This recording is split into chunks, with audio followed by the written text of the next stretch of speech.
ఇటీవల తిరుపతిలో వైకుంఠ ద్వార దర్శనానికి సంబంధించి తొక్కిసలాట జరగడం, 6 మంది చనిపోవడం, 50 మందికి ఇంచుమించుగా గాయాలు అవ్వడం మనందరం కూడా చూసాం.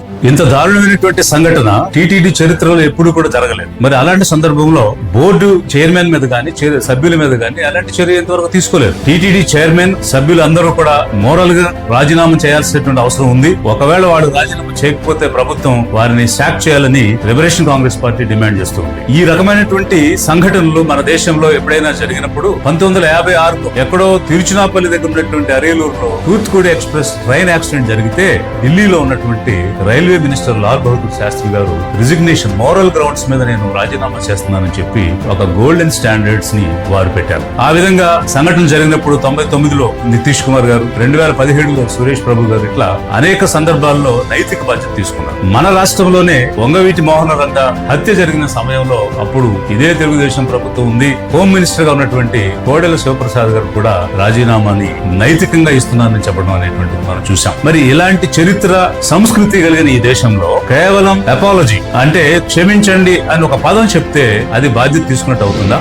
నేను ఈ రోజున అడుగుతుంది టీటీడీ బోర్డు పాలక మండలి చైర్మన్ గారు గాని, సభ్యులు గాని, ఈఓ కానీ, ఏఈఓ కానీ మీరు ప్రెస్ మీట్ పెట్టి క్షమాపణలు చెప్పండి. పవన్ కళ్యాణ్ గారు విడివిడిగా ముఖ్యమంత్రి ఒకవైపు, వీరు ఒకవైపు వచ్చి బాధ్యత తీసుకోండి, క్షమాపణ చెప్పండి అంటే క్షమాపణ చెప్పడం చేతులు కడుక్కోవడం అవుతుంది తప్ప బాధ్యత తీసుకోవడం ఎట్లా అవుతుంది? బాధ్యత తీసుకోవడం అంటే అందుకు సంబంధించినటువంటి వాడు ఎవరైతే ఉన్నారో, బాధ్యులు ఎవరున్నారో వారి మీద చర్యలు తీసుకుంటే అది బాధ్యత అవుతుంది. ఇంతవరకు ఉన్నటువంటి విధానం టోకెన్ తో సంబంధం లేకుండా భక్తులందరూ కూడా తిరుమల వైపు వెళ్లే అవకాశం ఉంది. స్థానికంగా ఉండేటువంటి వాళ్ళకి వాళ్ళ ఐడి కార్డును బట్టి టోకెన్ ఇచ్చి పైకి పంపించేటువంటి పరిస్థితి ఉంది. అయితే ఈ బోర్డు వచ్చిన తర్వాత ఉన్నటువంటి ఆనవాయితీని మార్చి నో టోకెన్ నో ఎంట్రీ అనే ఒక కొత్త విధానాన్ని తెచ్చి అందరినీ కూడా తిరుపతిలోనే జమ చేసి 12 గంటల పైనే వాళ్ళు వెయిట్ చేసే విధంగా వారిని నిరాశ నిస్పృహలకు గురి చేసి అలసిపోయే విధంగా చేసి తరువాత సడన్ గా గేట్స్ తెరవడం వల్ల తొక్కిసలాట జరగడం అనేటువంటి జరిగింది. అంటే ఆనవాయితీని మార్చింది ఈ బోర్డు.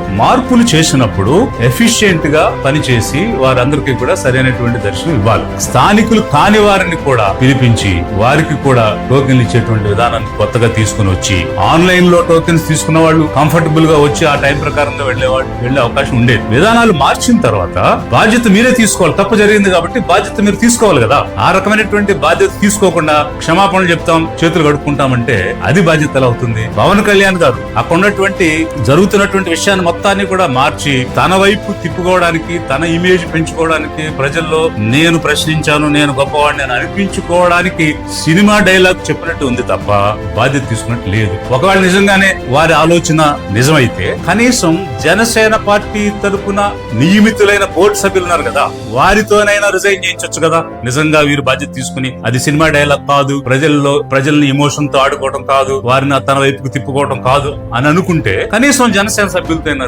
రిజిగ్నేషన్ చేయించి మిగిలిన సభ్యుల మీద మోరల్ గా ఒత్తిడి తీసుకొచ్చి మేము చేసాం చూడండి, వీఆర్ ఎ మోడల్, మీరు కూడా చేయండి అని అది కదా బాధ్యత తీసుకోవడం అంటే. మీకు అధికారం లేనటువంటి అంశాలను పబ్లిక్ గా మాట్లాడుతూ ఉన్నారు. ఉదాహరణకి పోర్ట్ఫోలియోలు ఇవ్వడం అనేటువంటిది ముఖ్యమంత్రి గారి యొక్క అధికారం. హోం మంత్రి పదవి నేనే తీసుకుంటే మరోలా ఉంటుంది అని సాటి మంత్రిని పబ్లిక్ మీటింగ్ లో మీరు కామెంట్ చేశారు కదా. మరి ఇక్కడ ఎందుకు సభ్యులందరూ రిజైన్ చేయండి, నా సభ్యులతో రిజైన్ చేయిస్తున్నాను, చైర్మన్ సభ్యులు మీరు కూడా రిజైన్ చేయండి అని ఎందుకు అని బాధ్యత తీసుకోలేకపోయారు? క్షమాపణ చెప్తే బాధ్యత ఎలా అవుతుంది పవన్ కళ్యాణ్ గారు?